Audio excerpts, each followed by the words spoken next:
আসসালামু আলাইকুম এভরিওয়ান, আপনারা সবাই কেমন আছেন? আশা করি সবাই ভালো আছেন। আলহামদুলিল্লাহ আমরাও ভালো আছি। Welcome to Sumi and Ayra story.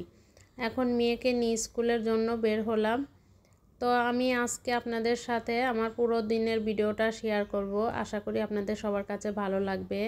আর ভালো লাগলে অবশ্যই আমার চ্যানেলটিকে সাবস্ক্রাইব করবেন, লাইক, কমেন্ট ও শেয়ার করবেন। তো আমি এই তো মেয়েকে স্কুলে দিয়ে এসে এখন সকালের নাস্তাটা বানিয়ে নিব। সকালের নাস্তা আজকে পরোটা করব। তো আমি এখানে পরোটাটা বেলে ভাজ দিয়ে এরপর এই তো পরোটাটা ভেজে নিচ্ছি। তো ভাজা হয়ে গেছে, এখন আমি নাস্তা করে নিব। পরোটার সাথে আজকে ছিল মুরগির মাংস আর আলু ভাজি। তো এই নাস্তাটা খেতে আমার খুবই ভালো লাগে, সকালবেলা গরম গরম পরোটা। তো খাওয়া করে নাস্তা করে এখন মেয়েকে নিয়ে আসতে যাচ্ছি স্কুলে। গিয়ে মেয়েকে নিয়ে আসব। তো বাইরে অনেকটাই রোদ ছিল আজকে। তো এই তো মেয়েকে নিয়ে এখন বাসায় চলে আসব। এটা আমার প্রথম বড় ভিডিও। আমি প্রতিদিনই ভিডিও দেব, আপনারা দেখবেন সবাই।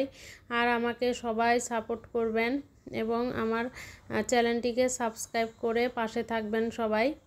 তো এই তো মেয়েকে নিয়ে চলে আসলাম বাসায়। তো এখন বাসাতে চলে আসছি মেয়েকে আনার পর দেখছি বাইরে হঠাৎ মেঘ মেঘ করে বৃষ্টিও হচ্ছে। তো আমি একটু ভিডিও করে নিলাম।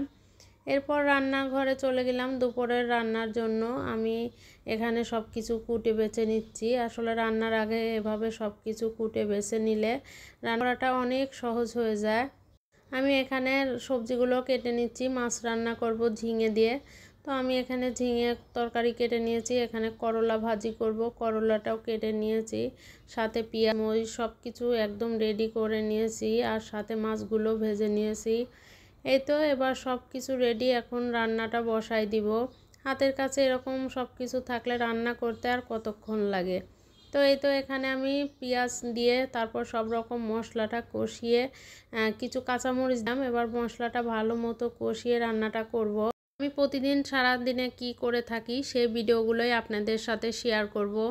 আমার মনে হয় আপনাদের কাছে আমার ভিডিওগুলো ভালো লাগবে। তো এই তো এখানে আমি এখন সব রকম সবজিগুলো এর ভিতর দিয়ে দিলাম।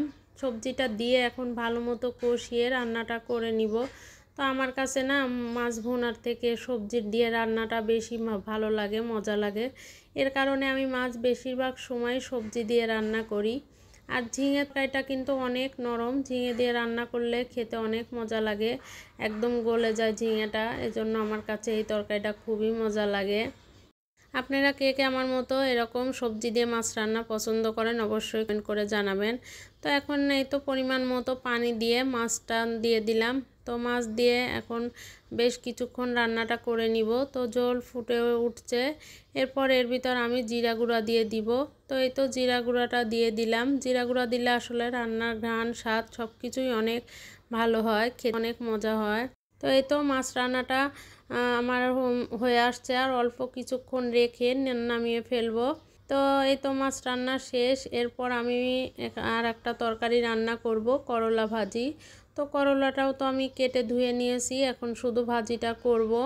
তো আমি এখানে প্রথমে কড়াইতে পেঁয়াজ কুচি, তেল সব কিছু দিয়ে হলুদ লবণ দিয়ে এখন এই তো করলাটা ভাজি করে নিব। করলা আমার সব থেকে অপছন্দের তরকারি, আমি একদমই পছন্দ করি না, কিন্তু আমার হাজব্যান্ডের আবার সব থেকে পছন্দের তরকারি। তো সবাই বলে করলা খাওয়া ভালো, তার কারণে আমিও এখন একটু চেষ্টা করি। এর জন্য আমি বেশি পরিমাণে আলু আর পেঁয়াজ দিই, এতে করে তিতাটা একটু কম লাগে, এখন একটু খেতে পারি। আগে তো একদমই মুখেই দিতে পারতাম না। আসলে আলু আর পেঁয়াজ দিলে তিতাটা কম হয়, এর ফলেই এখন খাওয়া যায়। তো এই তো করলাটা আমি ভালো মতো ভাজি করে নিব। করলাটা এভাবে সময় নিয়ে ভাজি করলে কিন্তু খেতে আসলেই মজা হয় করলা ভাজিটা। তো এই তো করলা ভাজিটাও আমার প্রায় শেষের দিকে, আর একটু সময় নিয়ে ভাজি করে ভাজিটা নামিয়ে ফেলবো। তো এই যে হয়ে গেল করলা ভাজি আর সাথে মাছ রান্না। এই ছিল আজকে দুপুরের রান্না বাড়া। তো কেমন হলো সবাই অবশ্যই কমেন্ট করে জানাবেন। এরপর সন্ধ্যাবেলায় একটু বেগুনি বানাই নিলাম। তো আজকের ভিডিও পর্যন্ত সবাই ভালো থাকবেন, আল্লাহ হাফেজ।